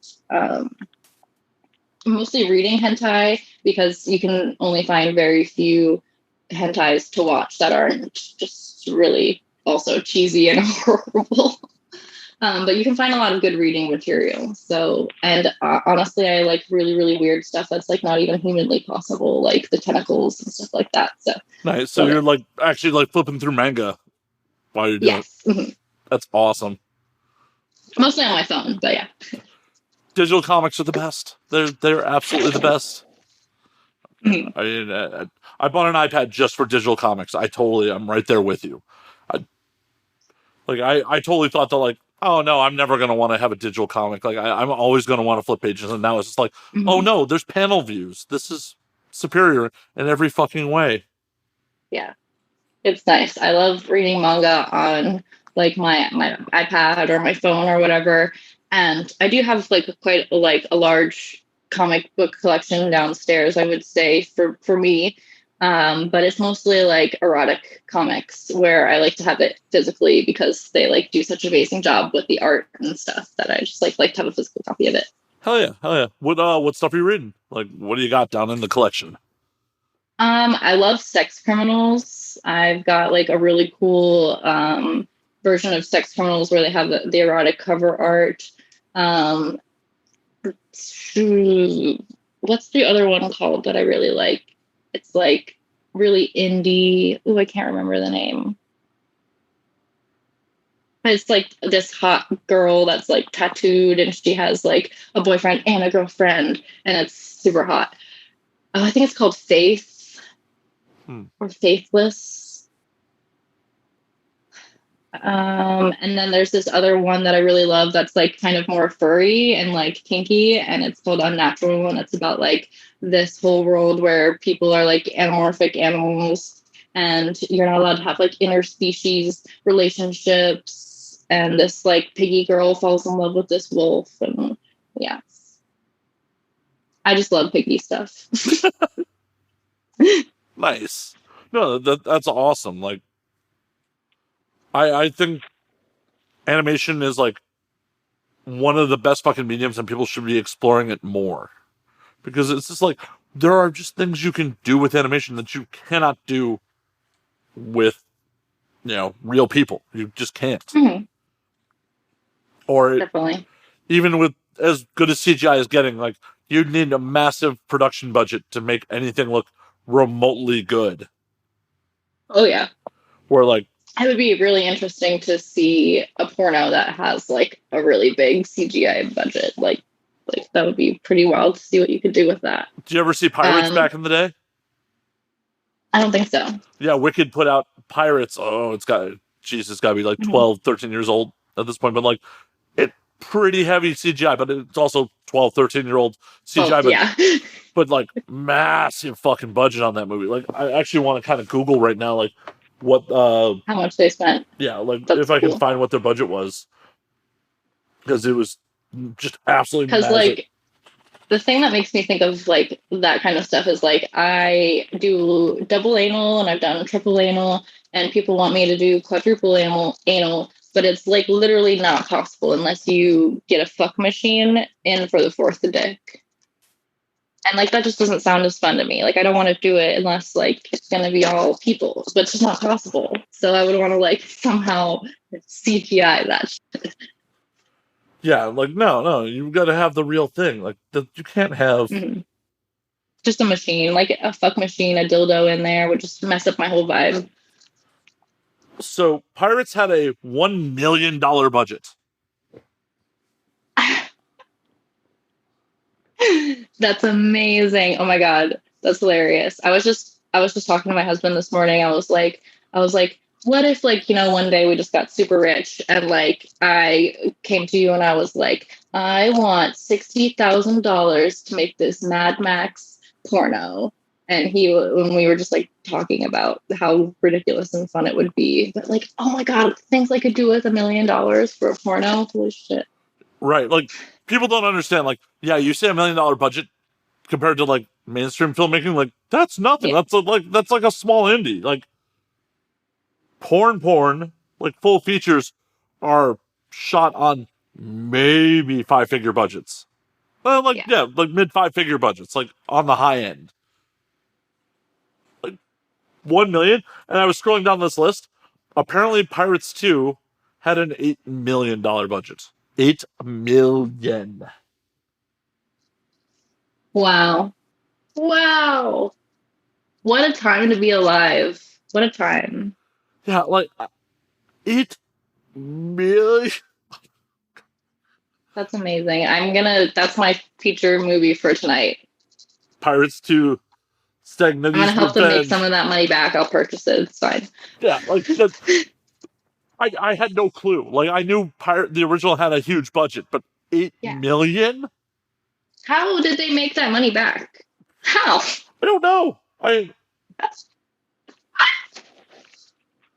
like, who funded it? Whose dick do I gotta suck? Well, yeah, that was made like old school Wicked, so that's like before, back when there was huge money and DVD sales were like, because I have a feeling that was probably like $100 DVD. Yeah. Wow. Yeah, but back in the day, we're like, oh, hey, reliable internet porn is just not a thing. Like, true. They're like, this is your only option. Right. You got to go into some weird truck stop or, an adult DVD store and be like, oh, hey, I want a, video version, like an actual physical media version of some porn. Like, your average Vivid release was $50, $60 for one movie. Wow. What? People paying that much for porn? But yeah, this is how we're, you had Vivid contract girls back in the day making huge fucking money. Oh, yeah, I bet. Because Vivid was making money hand over fist from like, oh, hey, they're still moving. When we still had like fluffers on set that were paid to do those things. Well, I still don't think there were fluffers at that point, but there should be. There still should be today, honestly. Like, hey, as long as they don't start making PAs do it.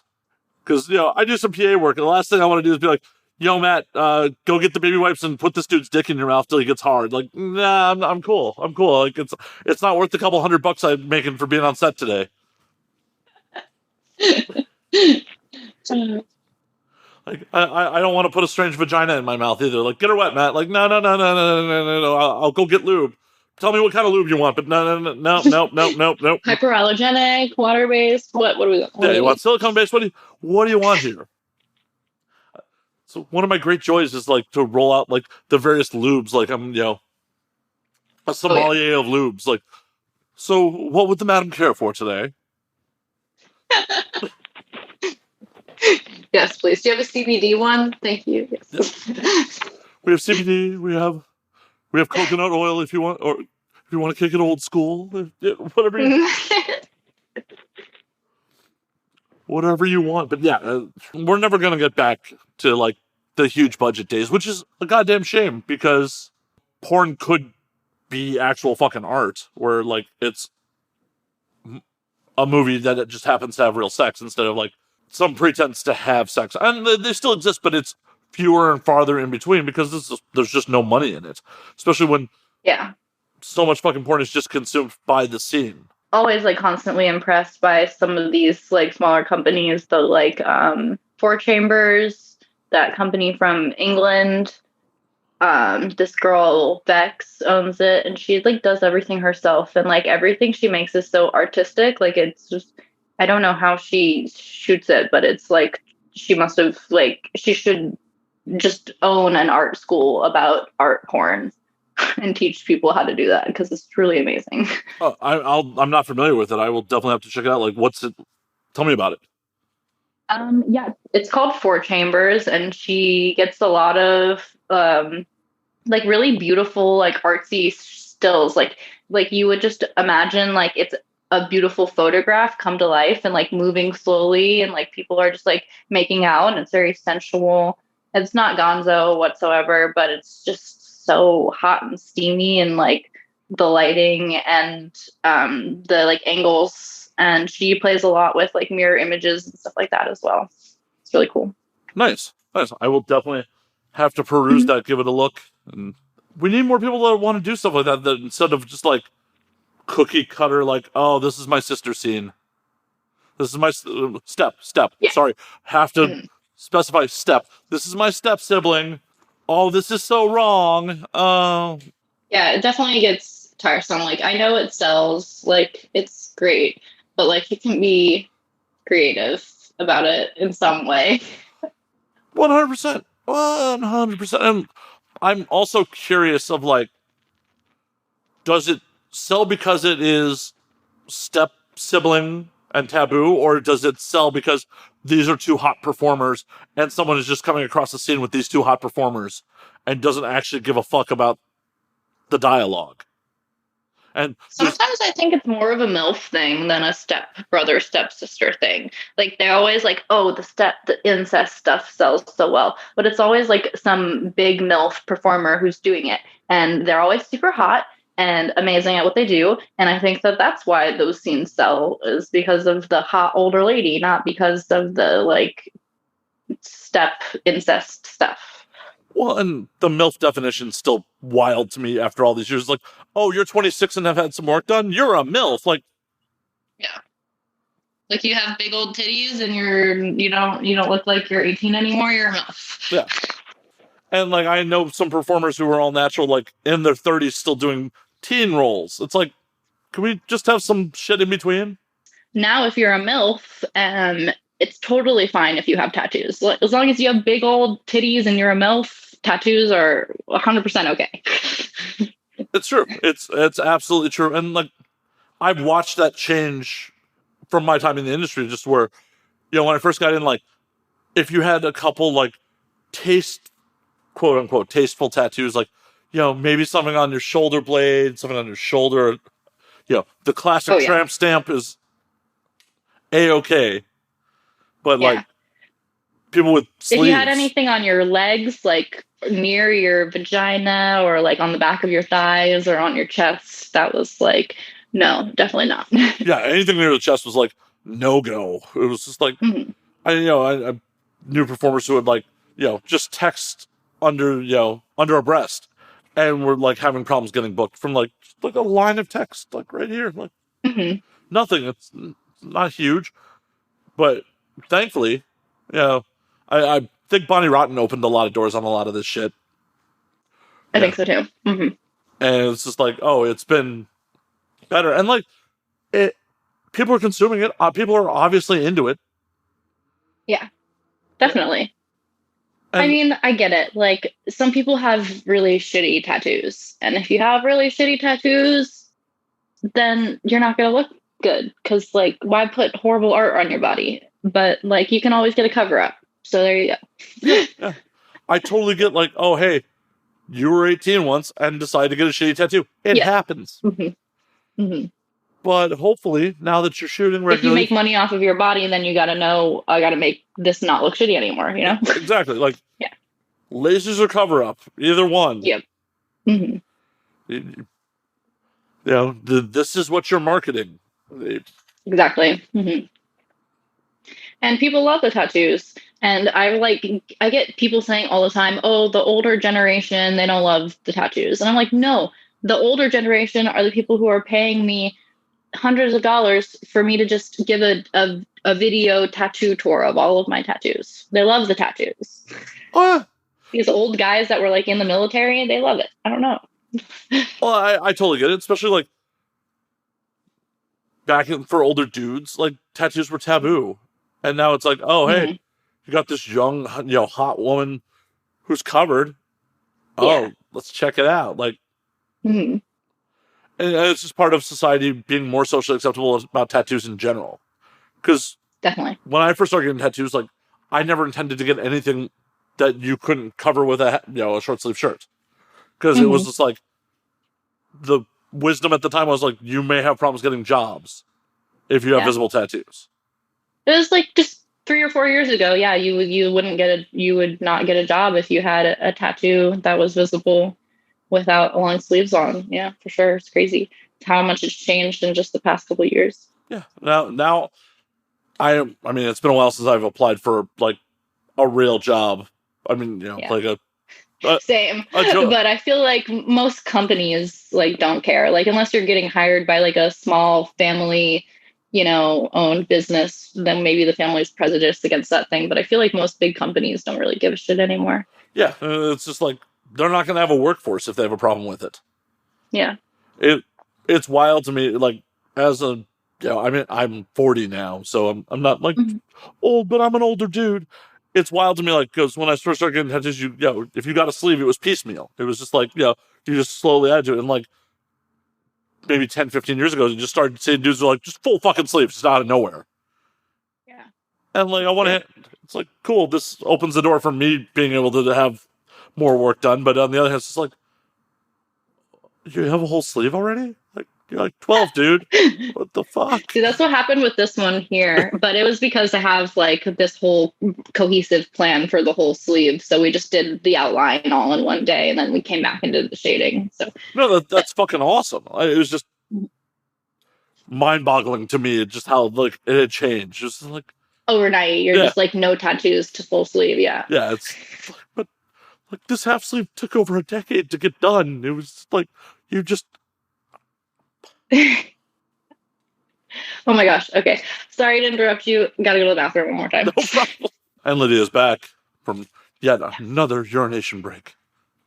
I bought these new leggings. Actually, they're like the TikTok leggings, if you will. I'm sure you don't know TikToks, but maybe I've seen the memes about the TikTok leggings. Memes. Like, yeah.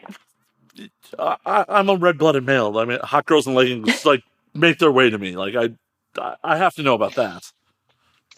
So I feel like, I put these on this morning, and I feel like now after like peeing 3 times, like they're loose.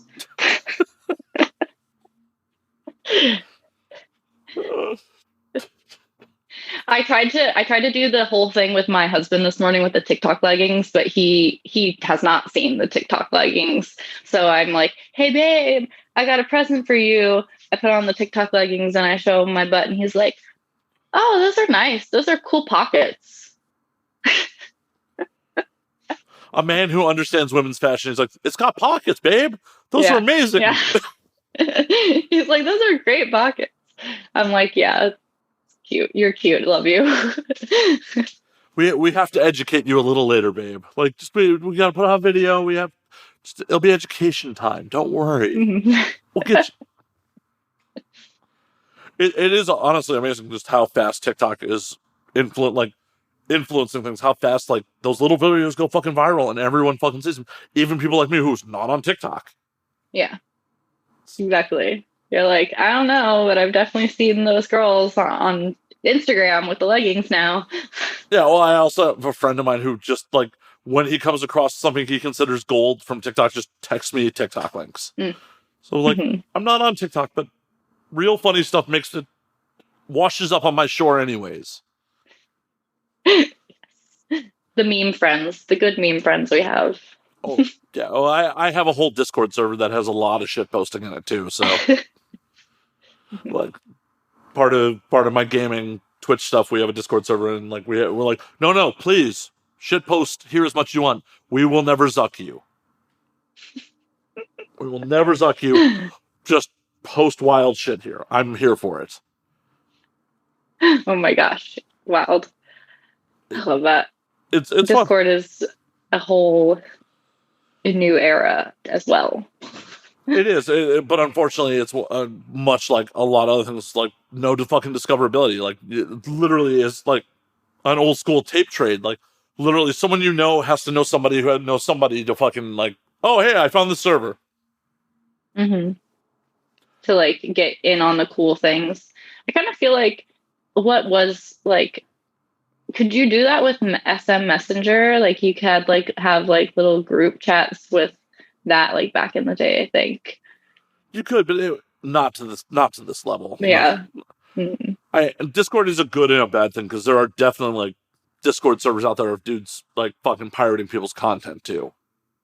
Yeah, I'm sure they've got like a targeted girls only fans Discord server.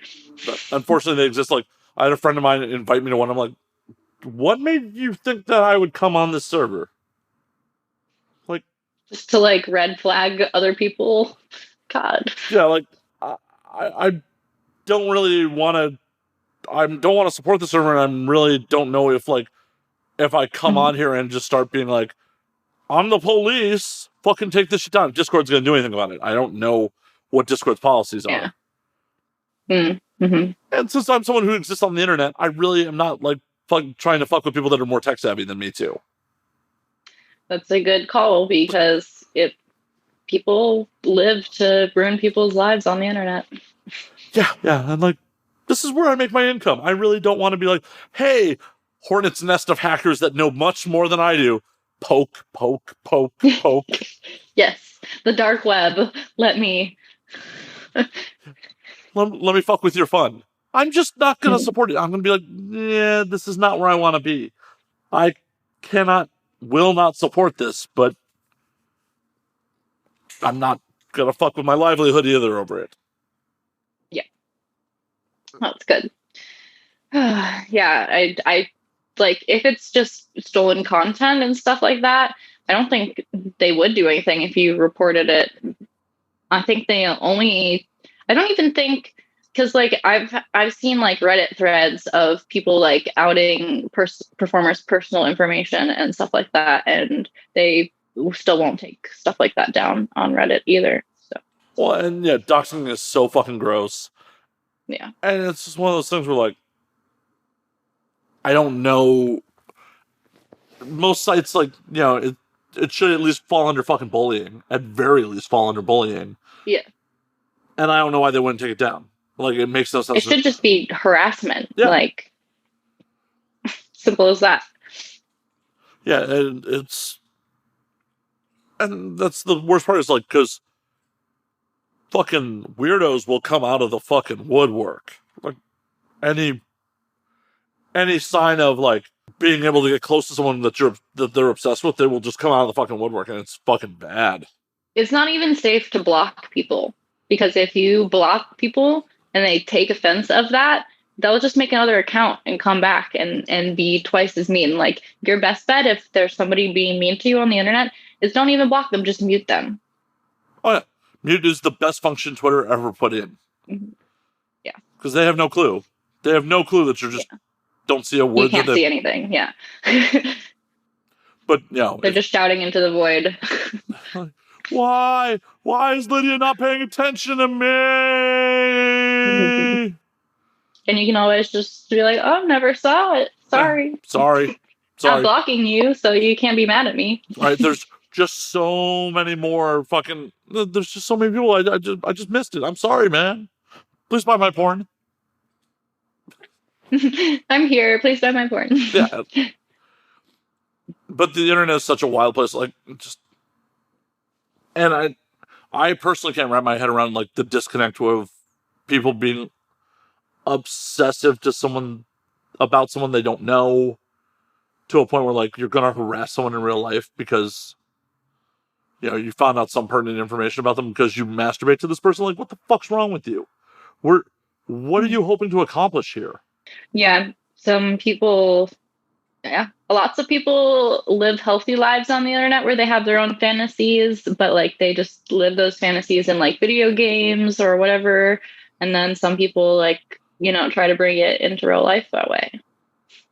I'm like, yeah, just go sign up for a role-playing game, please. Right. Go play D&D. Ask the GM to name the bar wench whatever woman you're fantasizing about. Make your charisma roll and be like, yeah, I fucked her. Because tell everybody that you played D&D with, and then you've told all your friends, so you're good. I fucked the bar wench, yay! Like, it's part of, unfortunately, what part of the internet is just people get disconnected that like, oh, hey, they're actually interacting with real people on the other side of that keyboard.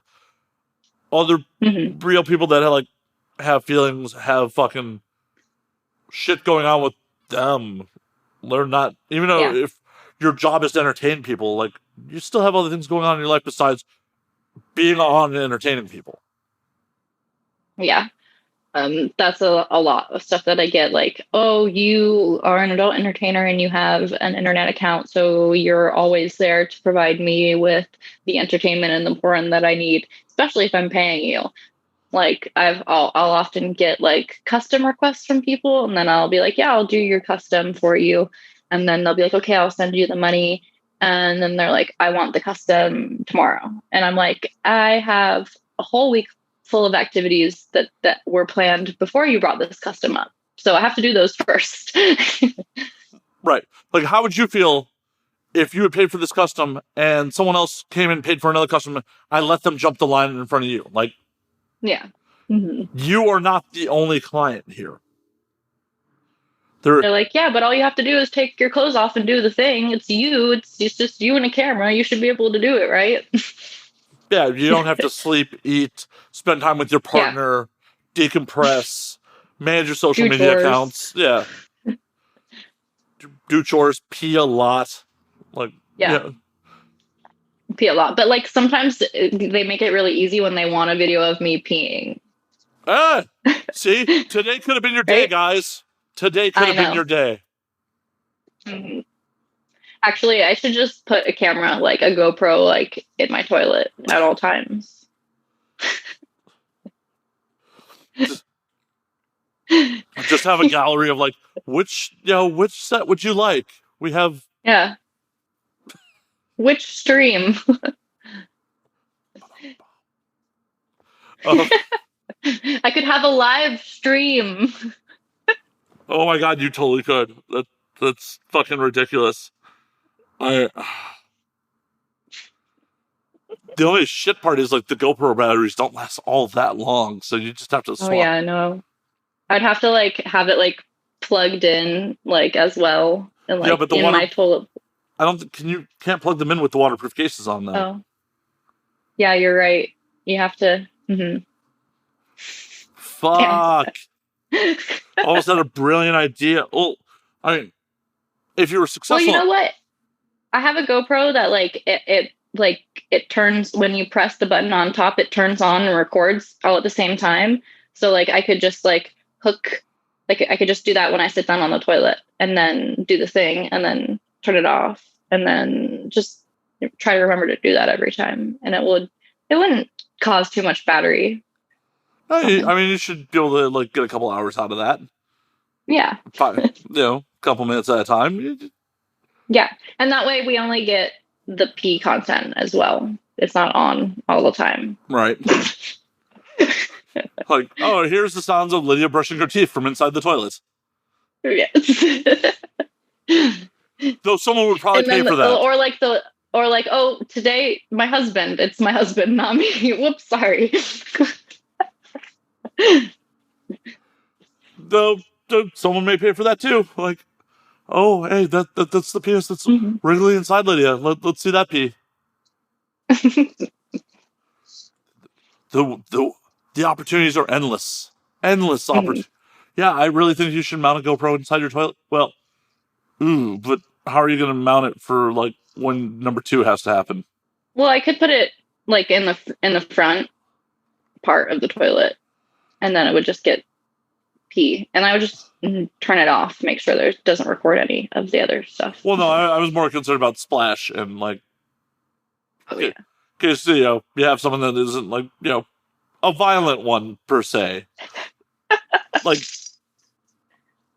you're gonna have to take a bottle of water and like hose down the GoPro before you go pee, so you can rinse press it off. Yeah. I have a bidet that's just like a little shower nozzle, so I could just shower it off. Sorry, Mr. GoPro. Yeah, that didn't sit right last night. Baby wipe it. Yeah, like sanitize it. Mm-hmm. Yeah, no, I think you can be on something if you mount it correctly. Mm-hmm. The Lydia Black stream. Like, now who hosts that? Who will let you get away with hosting that? Actually, Pornhub is the only site that lets you. Well, actually, no. You can pee on many vids. You just can't pee on somebody on many vids. Pornhub is the only site that lets you do water sports where it involves like another person.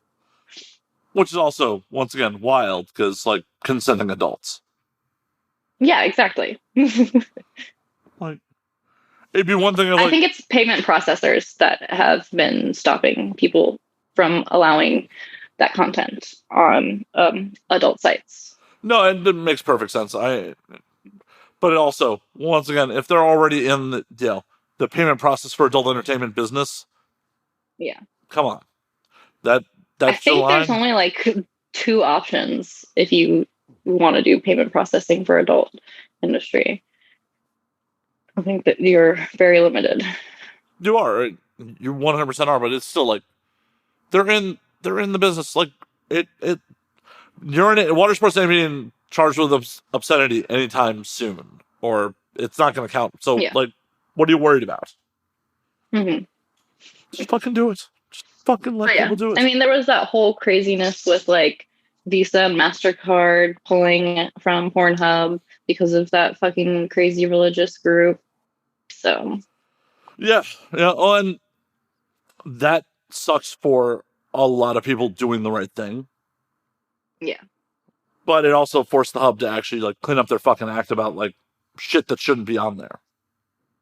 Yeah, it's really good that they did the model verification thing that we've been asking for a really long time, but it really does suck that um like it literally took some crazy religious group to make it happen in a roundabout way.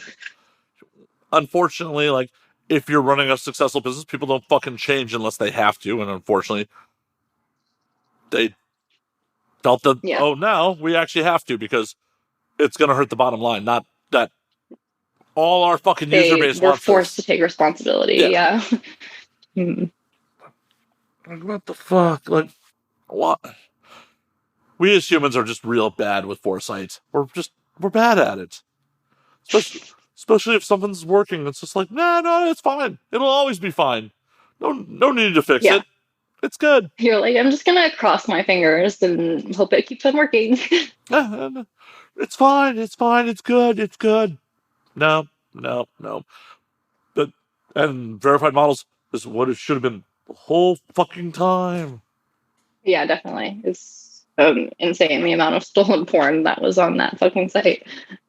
Yeah, and potentially like stuff that had no 2257 paperwork. Who knows what sort of criminal shit was they were just putting Yeah. out there. Hmm. And that gives fucking merit to some of the fucking bills that like the House has had put on the floor in recent memory. Do you hear about the one where like with the with the takedowns and all that shit about technically Earn it. to protect against revenge porn? Yeah. Hmm. Yeah, Yeah. which like why are laws being written that aren't needed and being written by people who have no gauge of what the fuck they're doing? Yeah. It's crazy. The whole FOSTA SESTA thing has been just, terrible, so terrible, and like literally destroying people's lives and killing people and pushing people onto the streets. And now they're at it with the Earn It Act, and I'm so glad that we don't have Trump as president anymore. But Kamala Harris wants to legalize prostitution, but because she wants to control it. And the only thing that would, be safe for sex workers is if we could decriminalize it and just leave it at that. Yeah, Mhm. I haven't heard of her plans for wanting to control it. Can you tell the audience about it? Like I haven't heard anything about it yet. She she's just been talking about legalizing sex work and prostitution, and it's really good. It sounds really good, and for people who don't understand exactly what that would mean for the community, it's like, oh, she wants to protect sex workers. But if you look back at what she's done in the past, she does not care about sex workers, and she does not care specifically about trans people. She's put trans people in a lot of danger and sent trans women to male prisons to have them all be killed. And she wants to legalize sex work so that she can make money off of it, and that we can be taxed, and that we can all have our names on a database and all be, like on a list. Yeah. Yeah, that's no good. And if it ends up going anything like Nevada's brothels, like, I know plenty of people that make money there, but like, those are some weird draconian laws. Mm-hmm. Like, oh, hey, I've been out to the brothels before, and it's quite ridiculous. Like, you can't advertise anywhere for yourself that you're out there, so you kind of just have to like hope that people show up, and you give them, and from anywhere to 30 to 50% of what you make, and along with like you're paying to be there, to stay in their facility, and to eat the food that they provide for you, because they're literally all in the middle of nowhere and you can't leave once you're there. So you can't go get food for yourself either or anything like that. And all of the laws that are around it are really only to protect the people who come and see the clients, not to protect the girls at all. You have to get tested by the state, which is really difficult. And you have to, like, I've literally waited 5 hours before to get tested by the state to be able to go out to the brothels before. And I've been judged heavily by the people who like work at that facility, which is ridiculous. And yeah, it's so crazy that all of that's there. It's really just for the people who made the brothels, whatever his name was that died recently, that was Dennis in Hoff? control. Yeah, he was so in control of like all of the legislation that was made for that it was all for him. Yeah, a lot of it really was. And it's just the fact that like workers of the brothels can't leave for more than 24 hours without having to be retested. So Mm-hmm. no brothel's going to let you leave for more than 24 hours. Like, Yeah. what, they generally require 1 to 2 week stints? Yes, I was really lucky when I was there. Since I was like a porn star, they let me make appointments and come on an appointment basis. But if you don't have like a following and you're not a porn star, you have to agree to stay there for 2 weeks at least. Yeah, it's wild. I mean, I understand wanting to protect the public health, but there's got to be a better way. Like, there has to be a compromise between what protects the public, but you have to also like have the sex workers in mind too.